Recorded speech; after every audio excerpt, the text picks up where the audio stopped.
ꯑꯩꯅ ꯉꯥꯡꯖꯒꯗꯧꯔꯤꯕ topic asi postal ballot papers and ETBPS hariba postal ballot paper haibasi karino karamba mawongda masi design tawudage aduga ETBPS hariba sigi system asina karino masigi maramdani ehangna ngasi mayamda haijagadoriba asi ballot papers haibasi election ama pangthokpada khwaidagi maru oi na khanaba adugumba election material amani ballot paper si maru oi ribagi maramdi ballot paper dani voters singna makhoi gi apamba candidates sing si mark tawudoriba aduga khwaidagi masing henna phangba adugumba candidate aduna kare na laukthokadoribani aduga khoigi praja gi muhut silaga government asi semdoribani aduna ballot paper sing asi semakpa aduga makhoi sing asi handle tawba sizinabagi counting tawba asina chingba se yamna maru oiba stage amani aduna election ga mari leinaba election conduct ka mari leinaba officials aduga machineries khudimagna masigi ballot paper handle tawbagi matang asi yamna maru oina lobigani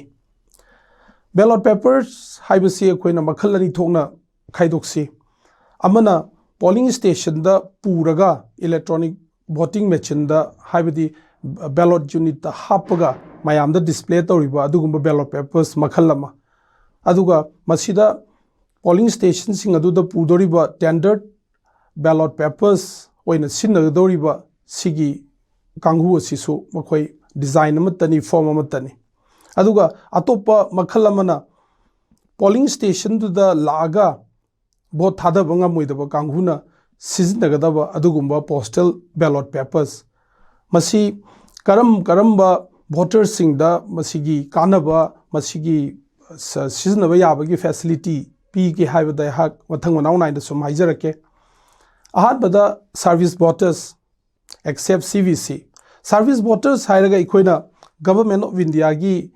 makhada leiba armed forces of the union koigi army navy air force aduga masigi danatana koigi paramilitary forces of the union masisu koi service voters ngaktani aduga state ki armed forces karigumba state to gi wang mada makoi sing ase duty tawdana leiraba station tawraba adu orgadi makoi sing asisu koi service voter ni hina count tawi aduga atopa amana government of India gi makhada thabak tawba aduga foreign country da leiba adugumba akoigi ambassadors kumba makoigi staff kumba mayam asisu akoigi service elector ni na kawi aduna akoigi constituency assembly constituency amagi akoigi part mayam thokna khaido iba akoigi electoral roll ado adugi last part ta makoi singa si yawi heduna akoigi makoi singa se last part of the electoral roll the yauba voters ni aduga makoi singa si service voter ni na koina pumna dum lawi aduga CBC hariba sina koigi service elector oijaragasu proxy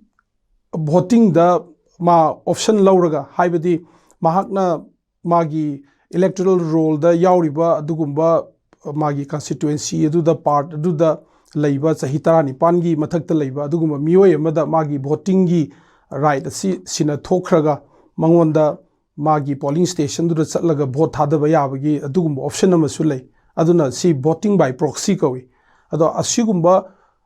kaino se option asi lawkhraba service electors sing adubu koina classified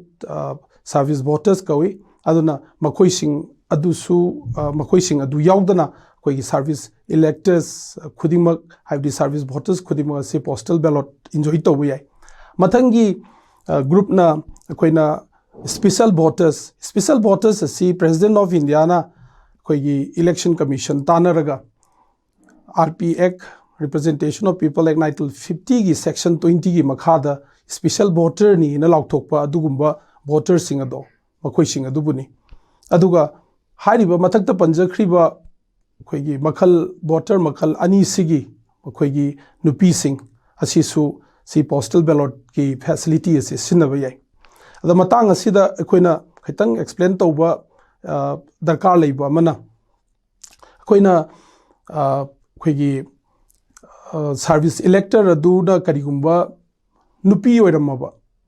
ꯑꯗꯨ ꯑꯣꯏꯔꯒꯗꯤ ꯃꯥꯒꯤ ꯍꯁꯕꯦꯟ ꯑꯗꯨꯗꯤ ꯉꯁꯥꯏꯒꯤ postal ꯕꯦꯂꯣꯠꯁꯤ ꯁꯤꯖꯤꯟꯅꯕ ꯌꯥꯕ꯭ꯔꯥ ꯍꯥꯏꯅ ꯍꯪꯉꯛꯄ ꯇꯥꯔꯒꯗꯤ ꯍꯁꯕꯦꯟꯁꯤꯡꯗꯤ ꯃꯁꯤ ꯀꯩꯅꯣ ꯇꯧꯗꯦ ꯃꯁꯤꯒꯤ ꯐꯦꯁꯤꯂꯤꯇꯤ ꯑꯁꯤ ꯂꯧꯕ ꯌꯥꯗꯦ ꯑꯗꯨꯕꯨ ꯁꯥꯔꯚꯤꯁ ꯏꯂꯦꯛꯇꯔꯗꯨꯅ ꯅꯨꯄꯥ ꯑꯣꯏꯔꯝꯕ ꯇꯥꯔꯒꯗꯤ ꯃꯈꯣꯏꯒꯤ ꯅꯨꯄꯤꯗꯨꯅ ꯍꯥꯏꯔꯤꯕ ꯃꯈꯣꯏꯒꯤ ꯊꯕꯛ ꯇꯧꯔꯤꯕ ꯁ꯭ꯇꯦꯁꯟ ꯑꯁꯤꯗ ꯂꯩꯔꯝꯕ ꯊꯣꯛꯑꯒꯗꯤ ꯃꯈꯣꯏꯁꯤꯡ ꯑꯗꯨꯁꯨ ꯑꯩꯈꯣꯏꯒꯤ last part of the electoral ꯔꯣꯜꯁꯤꯗ ꯁꯥꯔꯚꯤꯁ ꯏꯂꯦꯛꯇꯔꯅꯤꯅ ꯌꯥꯎꯒꯅꯤ ꯑꯗꯨꯒ ꯃꯣꯏꯒꯤ ꯄꯣꯁꯇꯦꯜ ꯕꯦꯂꯣꯠꯀꯤ ꯐꯦꯁꯤꯂꯤꯇꯤ ꯑꯁꯤ ꯂꯧꯕ ꯌꯥꯒꯅꯤ ꯑꯗꯨꯒ ꯍꯥꯏꯔꯤꯕ ꯚꯣꯇꯔꯁꯤꯡ ꯀꯦꯇꯦꯒꯣꯔꯤ ꯑꯁꯤꯒꯤ ꯃꯈꯣꯏꯒꯤ ꯃꯆꯥ ꯃꯁꯨ ꯄꯨꯟꯅ ꯂꯩꯃꯤꯟꯅꯔꯝꯕ ꯌꯥꯎꯔꯒꯁꯨ ꯍꯥꯏꯔꯤꯕ ꯁꯟꯁ ꯗꯣꯇꯔꯁ ꯑꯁꯤꯅꯆꯤꯡꯕ ꯑꯗꯨꯒ ꯗꯣꯃꯦꯁꯇꯤꯛ ꯁꯔꯚꯦꯟꯅꯆꯤꯡꯕ ꯃꯈꯣꯏꯒ ꯂꯩꯃꯤꯟꯅꯕꯁꯤꯡ ꯑꯗꯣ ꯃꯈꯣꯏ ꯑꯗꯨꯗꯤ ꯄꯣꯁꯇꯦꯜ ꯕꯦꯂꯣꯠꯀꯤ ꯁꯤꯒꯤ ꯈꯨꯗꯣꯡꯆꯥꯕ ꯑꯁꯤ ꯂꯩꯇꯦ ꯃꯊꯪꯗ ꯏꯂꯦꯛꯇꯔꯁ subjected to preventive detention haibadi akhoi preventive detention act ki makhada natragana CRPC gi makhada kanagumba elector amabu detain tawraga thammaba adugumba oiragadi makhoi sing adusu akhoi government na akhoi returning officer da matam chana madugi information piraga makhoi sing adugi detain tawriba jaga aduda postal ballot asi tharaga makhoi sing ase adum vote thadhanba yagani mathangda voters on election duty masi yamna chauba category amani khoigi election tawba haibasida asuki matik officials ama sinakre haibadi khoigi chief electoral officer dagi bu hauraga district election officer returning officer assistant returning officer aduga polling station gi level da presiding officer aduga polling officials sing aduga masiga loinana atopa election sida hek involved tawriba officials khudimak se makhoi sing asi su amarom the voters ngaktani aduna makhoi sing asi karigumba state adudagi oiramdana aduga makhoi na akhoi electoral roll da yauriba assembly constituency dugi election tawbu oiragadi makhoi sing asi su voting right asi sinaba darkar ni aduna makhoi sing asina akhoi postal ballot ta aihak vote thadajage haina application ama form 12 ta tharaba adu orgadi maduma suyare mana karigumba election gi numit asida magi constituency gi wangmada karigumba ma duty tawba taragadi aduga karigumba constituency adugi manungda ma se adumak duty phangba oiragadi ma khoigi form 12A na malai masida khoi election duty certificate ama PBU na aro da tharaga maduna amuk huziki voting poll day asida makhoina tariba polling station adu changaga EDC gi certificate adu pairaga vote thadaba yagadoribani aduga akhoigi huzikanda election tawba haibasida akhoigi gari mayam ama seasonary sigi drivers sing aduga magi handyman bu oiro conductor bu oiro helpers makhoi sing asisu akhoigi voters ngaktani na makhoi na akhoi kanoda district election officer da aduga returning officer da asagi form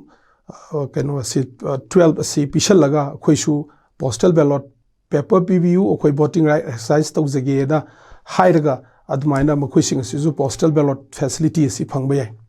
mathang da notified voters masina akhoi election commission of India na akhoi representation of people like 1951 gi section 60 gi makhada akhoi matam gi oina voters category ma laukthokpa yai adubu akhoi notified voters kawi makhoi sing asi su postal ballot ki facility asi phangani adugo overseas electors masi yamna akhoi hawjikandadi yamna chawkhalakpadagi akhoi migration adudagi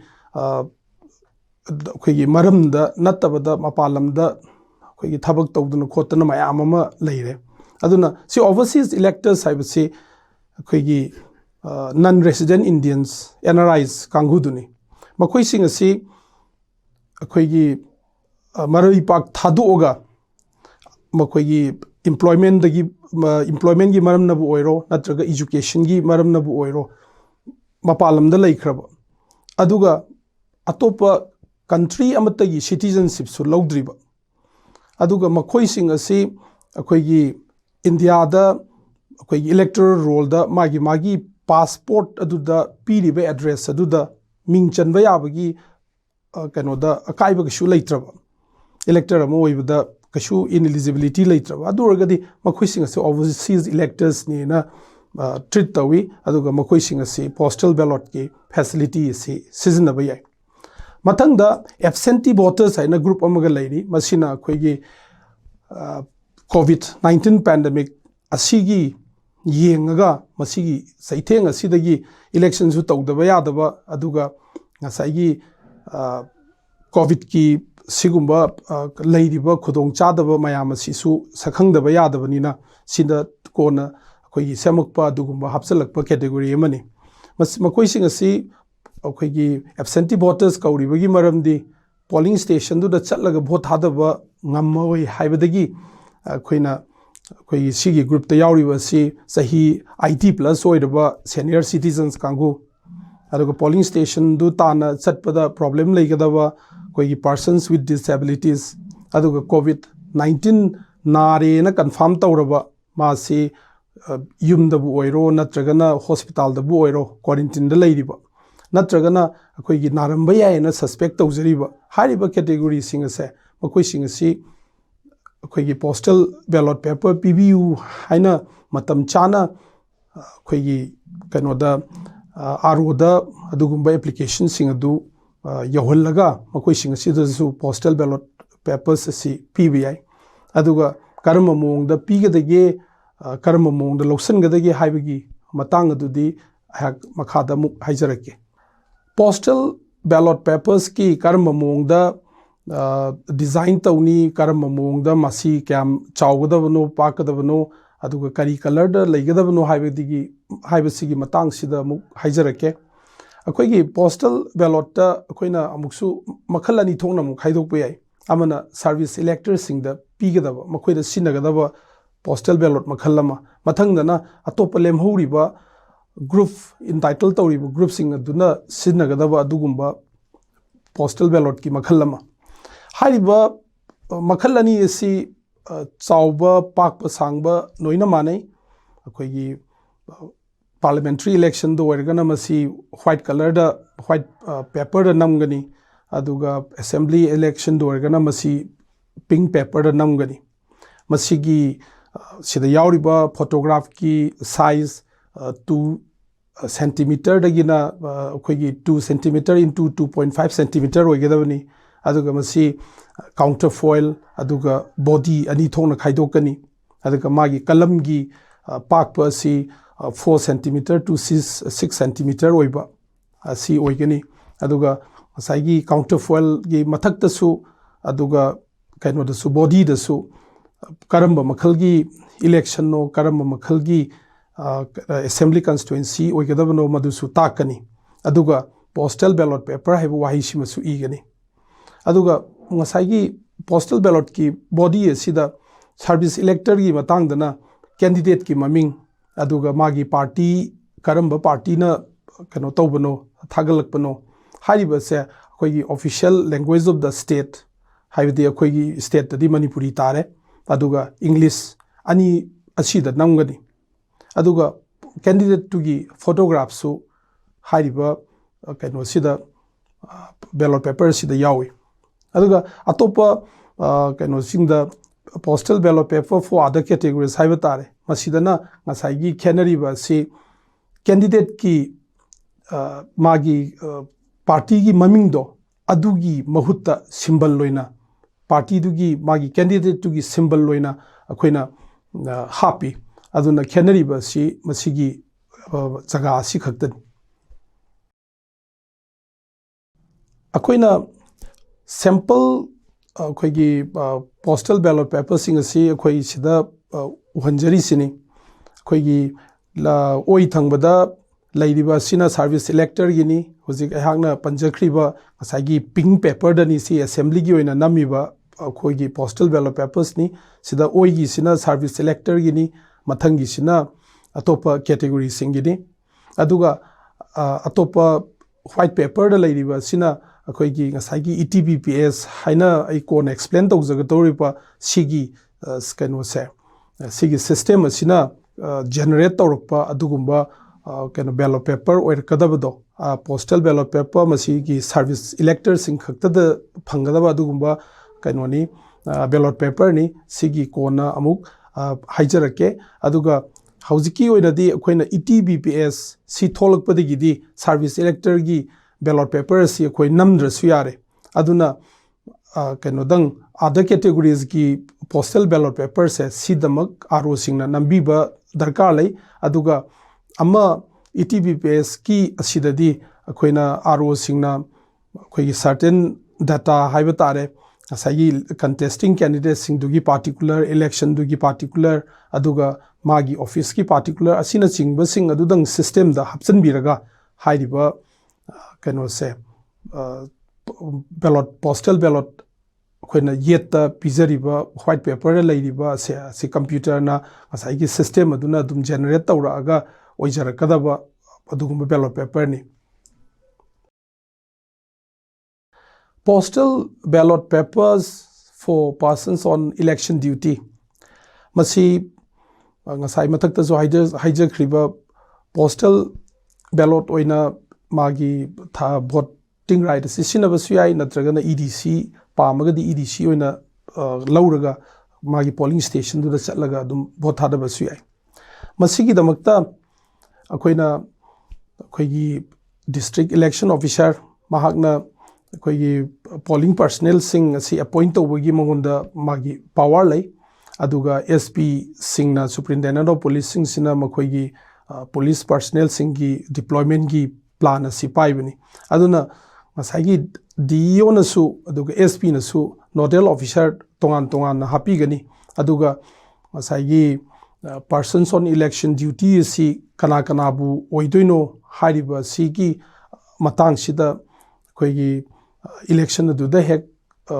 yauriba presiding officer bu oiro polling personnel sing bu oiro aduga police personnel sing iduna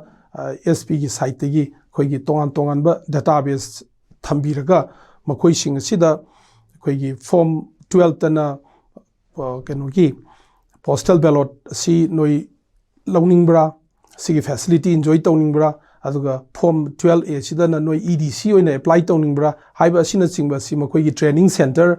aduda mayam pulakpa kanduda training gi pulakpa kanduda fazana explain tawbigidabani aduga masaigi yauriba akoigi personnel sing aduna masaigi form sing si laujaraga makoina fazana mailaga jaga asida nodal officer duda mu pisalamba yai aduga hairiba sumaina issue tawro keno tawro fill up tawro matungda lausallaba matungda masaigi postal ballot amuk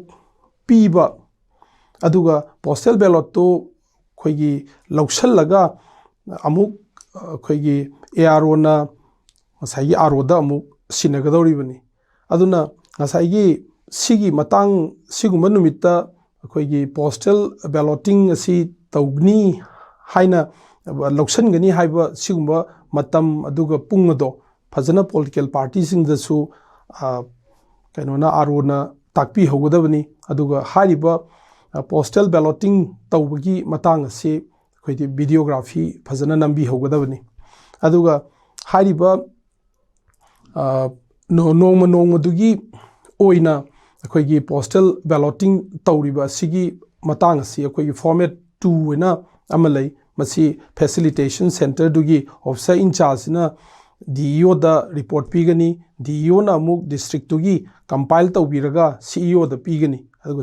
CEO na amuk state tugi compile tawraga election commission of India da masigi return haiba tare sigi apunba information asi election commission of India da su numi khudingi pigani aduga copy amom su recognized political parties sing da pigani kanagumba elector amada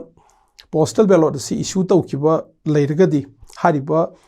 elector dugi magi electoral roll aduda elector adugi mapa aduda PB na thabigani ma copy of electoral roll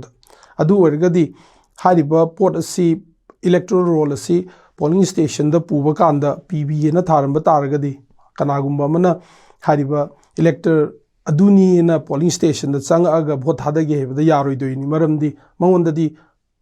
akoigi postal ballot हानने issue तौखरेना अखोइना ताइबनी presiding officer सिंगदा मा copy of electoral roll सी सिनबगी मतमदो अदु फावबदंग अखोइगी पीबी सी इशू तौबे याय अदुगा पीखरब मतुंगददी प्रेसाइडिंग ऑफिसर दा मा कॉपी ऑफ इलेक्टोरल रोल सी सिनखरब मतुंगददी अमुहन अखोइ कनो से पोलिंग पर्सनल सिंग असिदा नत्रगना इलेक्शन गा मरी लेना ड्यूटी तारिब मियोय सिंग असिदा पोस्टल बैलॉट अमत इशू तौबे याद्रे पोस्टल बैलॉट अखोइना रिसीव तौरिब सिंग असे रिटर्निंग ऑफिसर ना मागी स्पेशल स्ट्रांग रूम दा निंगथीजना सेक्शन ना मुक थमगनी प्रिवेंटिव डिटेंशन दा लाइबा वोटर सिंग मखोइ सिंग असे अखोइगी स्टेट होम डिपार्टमेंट ना अखोइगी 15 days of the calling of an election sigi manung asida akoigi karamba mioi sing asibu preventive detention da leirige makoigi electoral roll number na karambano aduga masaigi karamba jaga da makoi sing asi detain tawrige haibana chingbagi akupa marol ase returning officer da state home department na yahulakani aduga special voter sing sina returning officer दा आई postal ballot facility से exercise तौजगे ना मागी intimate तौबगी मतम असिना अखोइगी polling day की नुमित तरानी की ममांग असिदा यहुलकदबनी postal ballot facility to notified voters असी अखोइ इलेक्शन कमीशन ऑफ इंडिया ना मतम की मतुंगिना अखोइगी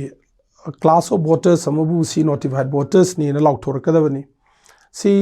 अखोइगी स्टेट असिदा अखोइना खंगजबदा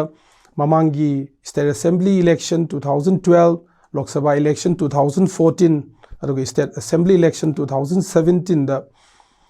अखोइगी underground organisation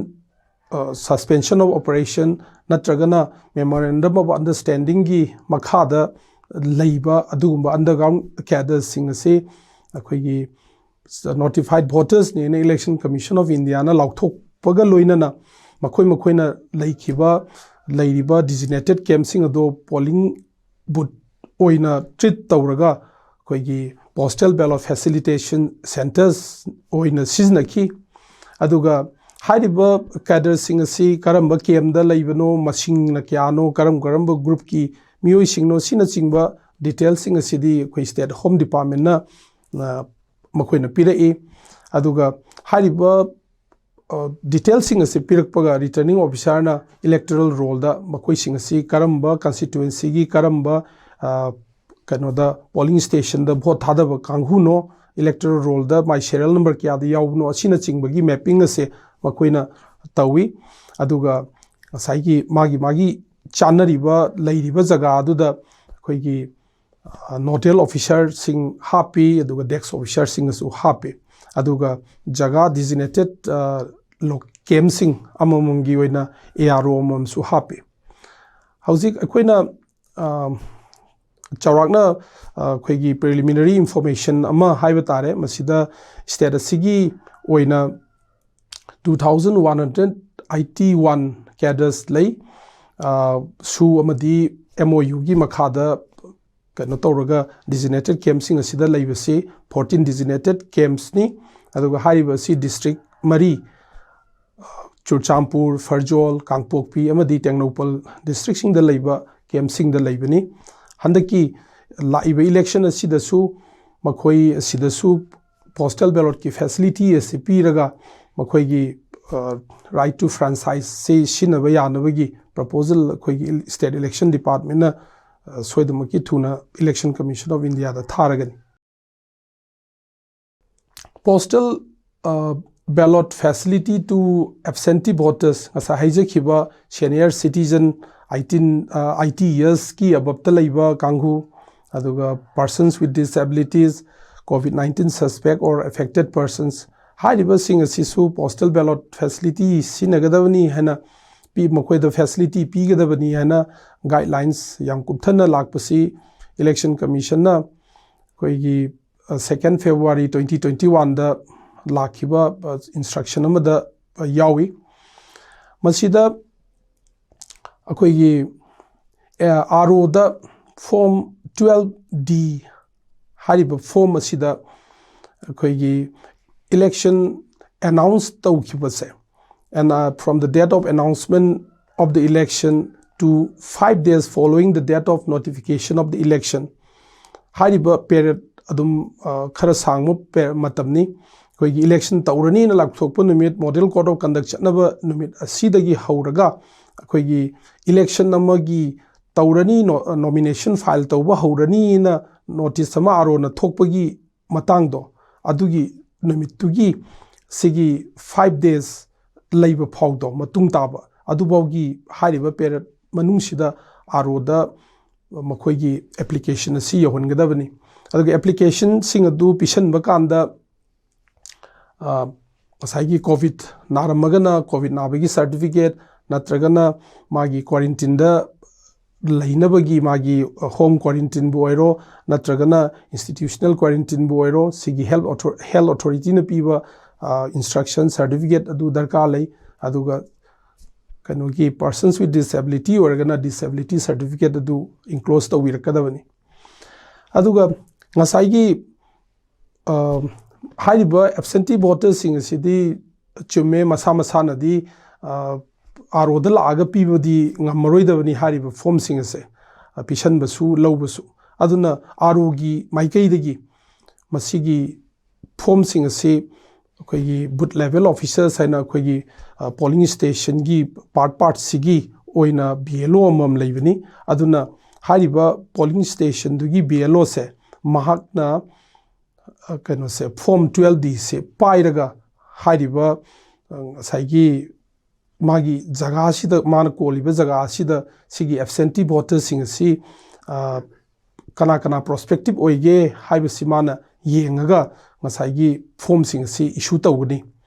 adudagi sector officer amamsu hapaga BLO na mathau phajana tawribra magi form sing si hariba mi sing magi kanoda area du leiba sing adu da phajana piribra collection phajana tawribra haiba sisu ma supervise tawgani aduga sigi form sing ase BLO na punjhallaga pulap pira aba matung sida returning officer na khoigi list ahum kak thokani amana AVSC sina senior citizen gini aduga AVPD masina kanogi disabled oiba voters singini aduga ama AVCO masina covid kamari leinaba masai category dugini hariba listing asi semaba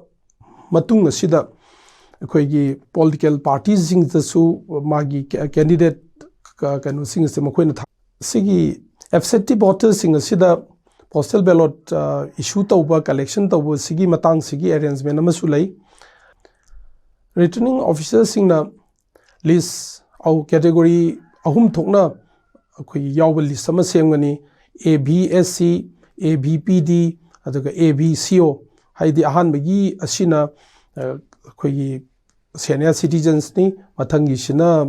persons with disabilities ga mari leinabani mathangi sina covid ka mari leinabani ana category si yawba list to sembiba loirba matungduda akhoi contesting recognized political parties na set up tauba contesting candidates sing da su masigi list asi yohonbigani aduga hariba absentee voters sing asida PB issue tauba aduga collection taubagi mong adusu haijarake arona polling officials singi team tongan hapkani aduga makoina khoigi BLO singi kano khuthangda hariba kano singate absentee voters sing sigi list yauriba sing adugi magi home addressing sida akoi karam kanda visit tawrakani karamba matamda yorakani haibasi hana information piraga makoi sing asina visit tawgani aduga postal ballot asi makoina visit tawbu numittuda absentee voter duda unaraga karamba mongda thadagadabano marking karamba mongda tawgudabano secrecy of voting kumaina ngakani asina chingbasi takpiraba matungda marking adu loiraba matungduda ngasai postal ballot ki haunabi ngasai inner cover outer cover asina chingba phajana magi yomsan mam thokpa yomsan biraba matungda ꯑꯩꯈꯣꯏꯒꯤ collection centre ꯀꯩꯅꯣꯗ ꯑꯩꯈꯣꯏꯒꯤ ꯑꯥꯔ.ꯑꯣ.ꯒꯤ ꯀꯁꯇꯗꯤꯗ ꯄꯨꯔꯛꯀꯅꯤ ꯑꯗꯣ ꯁꯨꯃꯥꯏꯅ visit ꯇꯧꯕ ꯑꯁꯤ ꯅꯤꯡꯊꯤꯖꯅ videography ꯇꯧꯒꯅꯤ ꯑꯗꯨꯒ ꯄꯨꯂꯤꯁ ꯁꯦꯀ꯭ꯌꯨꯔꯤꯇꯤꯁꯨ ꯌꯥꯎꯔꯒ ꯆꯠꯄꯤꯒꯗꯕꯅꯤ ꯁꯨꯃꯥꯏꯅ ꯑꯦꯕꯁꯦꯟꯇꯤ ꯚꯣꯇꯔꯁꯤꯡꯒꯤ ꯃꯌꯨꯝꯗ ꯆꯠꯄꯒꯤ ꯑꯦꯛꯁꯔꯁꯥꯏꯖ ꯑꯁꯦ ꯑꯩꯈꯣꯏꯒꯤ ꯚꯣꯠ ꯇꯧꯒꯗꯕ ꯅꯣꯡꯃ ꯋꯥꯠꯂꯤꯉꯩꯒꯤ ꯅꯨꯃꯤꯠ ꯑꯗꯨꯗ ꯂꯣꯏꯁꯤꯟꯒꯗꯕꯅꯤ ꯍꯥꯏꯗꯤ ꯃꯇꯨꯡ ꯇꯥꯕ ꯚꯣꯠꯀꯤ ꯅꯨꯃꯤꯠ ꯑꯗꯨꯒ ꯃꯇꯨꯡ ꯇꯥꯕꯁꯤꯡꯗ ꯁꯤꯒꯤ ꯑꯦꯛꯁꯔꯁꯥꯏꯖꯇꯤ ꯆꯠꯊꯕ ꯌꯥꯗꯦ ꯑꯗꯨꯒ ꯍꯥꯏꯔꯤꯕ ꯁꯨꯃꯥꯏꯅ ꯑꯦꯕꯁꯦꯟꯇꯤ ꯚꯣꯇꯔꯁꯤꯡꯁꯤꯗꯒꯤ ꯄꯨꯔꯛꯄ ꯄꯣꯁꯇꯦꯜ ꯕꯦꯂꯣꯠꯁꯤꯡ ꯑꯁꯦ ꯅꯤꯡꯊꯤꯖꯅ ꯃꯥꯏ ꯀꯥꯎꯟꯇꯔ ꯐꯣꯏꯜꯒ ꯂꯣꯏꯅꯅ ꯑꯥꯔ.ꯑꯣ.ꯒꯤ ꯁꯦꯞ ꯀꯁꯇꯗꯤꯗ ꯅꯨꯃꯤꯠ ꯈꯨꯗꯤꯡꯒꯤ ꯄꯨꯔꯛꯄꯁꯤꯡ ꯑꯁꯤ ꯅꯤꯡꯊꯤꯖꯅ ꯊꯝꯖꯤꯟꯒꯅꯤ ETPPS Electronic Transfer of Postal Ballot System Election Commission of India ꯃꯁꯤ ꯌꯥꯝꯅ ꯃꯔꯨ ꯑꯣꯏꯕ ꯑꯩꯈꯣꯏꯒꯤ ꯑꯅꯧꯕ ꯏꯅꯣꯚꯦꯁꯟ ꯑꯃ ꯑꯣꯏꯅ ꯁꯥꯔꯚꯤꯁ ꯏꯂꯦꯛꯇꯔꯁꯤꯡꯒꯤ ꯈꯜꯂꯒ ꯍꯧꯗꯣꯔꯛꯈꯤꯕꯅꯤ ꯍꯥꯟꯅ ꯁꯤꯒꯤ ꯁꯤꯁꯇꯦꯝ ꯑꯁꯤ ꯂꯥꯛꯇ꯭ꯔꯤꯉꯩꯗ ꯁꯥꯔꯚꯤꯁ ꯏꯂꯦꯛꯇꯔꯁꯤꯡꯒꯤ ꯚꯣꯠ ꯑꯁꯦ ꯑꯅꯝꯕꯅ ꯃꯥꯡꯉꯤ ꯀꯥꯎꯟꯇꯤꯡ ꯇꯧꯕ ꯃꯇꯝꯗ ꯃꯈꯣꯏꯁꯤꯡ ꯑꯁꯤ ꯃꯇꯝ ꯆꯥꯅ ꯌꯧꯔꯛꯇꯕꯗꯒꯤ ꯃꯈꯣꯏꯒꯤ ꯚꯣꯠ ꯑꯁꯤ ꯀꯥꯎꯟ ꯇꯧꯕ ꯅꯪꯍꯧꯗꯦ ꯑꯗꯨꯒ ꯑꯃꯔꯣꯝꯗ ꯃꯌꯥꯝ ꯑꯃꯁꯨ ꯑꯩꯈꯣꯏꯒꯤ ꯑꯟꯗꯤꯂꯤꯚꯔഡ് ꯑꯣꯏꯅ ꯃꯥꯒꯤ ꯁꯥꯔꯚꯤꯁ ꯏꯂꯦꯛꯇꯔꯁꯤꯡ ꯑꯗꯨ ꯌꯧꯔꯨꯗꯅ ꯍꯜꯂꯛꯄ ꯃꯌꯥꯝ ꯑꯃꯁꯨ ꯌꯥꯎꯔꯤꯅꯤ ꯑꯗꯨꯅ ꯁꯤꯒꯤ ꯁꯥꯔꯚꯤꯁ ꯏꯂꯦꯛꯇꯔꯁꯤꯡꯒꯤ ꯄꯥꯔꯇꯤꯁꯤꯄꯦꯁꯟ ꯏꯟ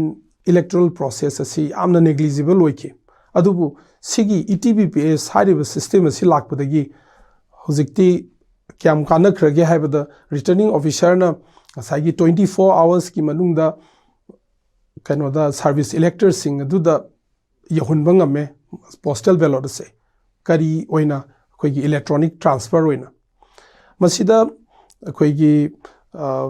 ETPPS ꯁꯤꯖꯤꯟꯅꯕꯗ ꯌꯥꯔꯤꯕ ꯀꯩꯅꯣꯁꯤ ꯒ꯭ꯔꯨꯞ ꯑꯁꯤ ꯉꯁꯥꯏꯁꯨ ꯍꯥꯏꯖꯈꯤꯕ ꯁꯥꯔꯚꯤꯁ ꯏꯂꯦꯛꯇꯔꯁ ꯄ꯭ꯔꯣꯛꯁꯤꯒꯤ ꯀꯥꯡꯕꯨ ꯀꯩꯅꯣ ꯀ꯭ꯂꯥꯁꯤꯐꯥꯏꯗ ꯁꯥꯔꯚꯤꯁ ꯚꯣꯇꯔꯁ ꯑꯗꯨ ꯌꯥꯎꯗꯅ ꯑꯗꯨꯒ ꯃꯈꯣꯏꯒꯤ ꯅꯨꯄꯤꯁꯤꯡ ꯑꯗꯨꯒ ꯑꯣꯚꯔꯁꯤꯁꯏꯂꯦꯛꯇꯔꯁ ꯃꯈꯣꯏ ꯀꯦꯇꯦꯒꯣꯔꯤ ꯑꯍꯨꯝ ꯑꯁꯤꯗꯅꯤ ꯏꯂꯤꯖꯤꯕꯜ ꯑꯣꯏꯔꯤꯁꯦ ꯑꯗꯨꯒ ꯁꯤꯒꯤ ꯇ꯭ꯔꯥꯟꯁꯐꯔ ꯇꯧꯕ ꯁꯤ ꯏꯂꯦꯛꯇ꯭ꯔꯣꯅꯤꯀꯦꯜꯂꯤ ꯇ꯭ꯔꯥꯟꯁꯐꯔ ꯇꯧꯕꯁꯤꯗ ꯀꯔꯤ ꯇ꯭ꯔꯥꯟꯁꯐꯔ ꯇꯧꯒꯗꯒꯦ ꯍꯥꯏꯕꯗ ꯉꯁꯥꯏꯒꯤ ꯁꯤꯁꯇꯦꯝꯁꯤꯅ ꯕꯦꯂꯣꯠ ꯄꯦꯄꯔꯗꯨꯅꯦ ꯉꯁꯥꯏꯒꯤ ꯐꯣꯔꯝ 13A ꯗꯤꯀ꯭ꯂꯥꯔꯦꯁꯟ ꯕꯥꯏ इलेक्टर फॉर्म 13B अखोई कवर ए सु कवी इनर कवर इनवेलप सु कवी अदुगा लेवल for form 13C cover B सु कवी अदुगा आउटर इनवेलप सु कवी अदुगा form 13D instruction for the guidance of electors हारिबा कनो मंगा से पोसक मंगा से मसाइगी इलेक्ट्रॉनिकली ट्रांसफर तवी पोस्टल बैलेट सिगी सी खक्तनी अखोइगी रिटर्निंग ऑफिसर की ऑफिस ना मसाइगी इलेक्शन की ममिंग अदुगा मागी कंटेस्टिंग कैंडिडेट सिंगी ममिंग अदुगा एससी ममिंग असिना चिंगबा सिंग असे हापसनबा अदुगा मागी कनो सिंग पार्टिकुलर सिंग असे फिट इन तौरबा मतुंगदा मसाइगी मांगोंदा पोस्टल बैलेट की टेम्पलेट अमा शो तौरकनी मसीदा ओके ओइरे ना हाइबा तारगदी महाकना अदुम पिन जनरेट तौबा यारे अदुगा क्लिक अमा तौखिबा कांदा सर्विस इलेक्टर सिंग अदुगी मखोइगी मरी लेनाबा कंट्रोल तौबा अदुगुंबा रेकॉर्ड ऑफिस सिंग अदुदा खुदक्ता अदुमक यौखरे अदुना सिगी टाइम लिमिट असी अखोइगी last date of withdrawal of candidatures की हेक थंगनबा नुमित हाइदी 24 hours from the time of the अखोइगी list of contesting candidate finalise तौबा सिगी पेर सिगी मनुंगदा थागदबनी हाइबा लेबसे हौजिकती टाइम सु यामना फजना कीप तौबा ngame matam amadadi masi amna अखोइगी अवाबा अमा ओइकी टाइम कीप तौनबा होनबदा अदुगा सिगी ETPPS की ओइना ARO अखोइगी डिप्यूट तवी सुपरवाइज तौनबा अदुगा हारिबा पॉलिसी ऑब्जर्वर नसु यामना कुपना सेनबा अदुगा सिगी दमक्ता रिपोर्ट इलेक्शन कमीशन दसु मा अदुम थाई अदुगा सिगी टेक्निकल हैंड्स ऑन ट्रेनिंग गुंबा असी टेक्निकल पर्सन सिंग सिदा इन्वॉल्व तौगदोरिबा आरो की स्टाफ हाइबा तारे अममनी नीदी अखोइगी CEO की ऑफिस ता कौरगा निंथीजना हैंड्स ऑन ट्रेनिंग सु पी।